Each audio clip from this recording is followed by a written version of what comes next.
негізі мамашалар түсінеді, өмірге бір бөпе алып келгеннен кейін оның иісі, кішкентай кезінде саусақтары, оны көкірегімен емізіп, қылықтары бәрін көргеннен кейін сен артынан туа бергің келеді. Оны біреулер 7-8 болады, болса пытырлап туа береді, олар сағынғаннан туады да ляльканы.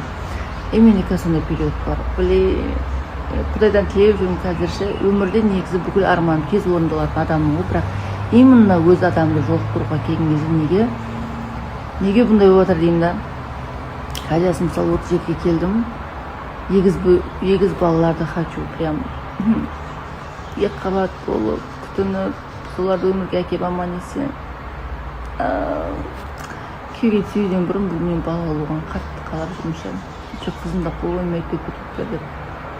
Үйдегілер не дейді десеңдер, сестренкамдар деп барып күйеумен туып алшы, күйеуің не ғой, генетикасы әдемі ғой депші.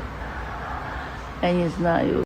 Талабым, анау айтарлықтай талап жоқ. Ең бастысы менен үлкен ер азамат болса, және де ақыл тоқтатқан, өмірде өз орнын қойған ер азамат болса. Ең үлкен деп қалдыңыз, жас айырмашылығы қандай болу керек? Жас айырмашылығы негізінде. Жүріңіз кішкене жүріп қайтайық, иә. Аманда отырам ба? Жоқ, тұра беріңіз, сақа жүріп қайтайық деген ғой.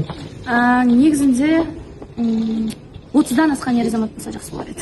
30-дан асқан, бойы менен ұзын. Бойы ұзын, ұлты маңызды емес. Суман болса болды, және табысы да маңызды емес, ең бастысы еңбекқор, жұмыс таңдамайтын адам болса болды.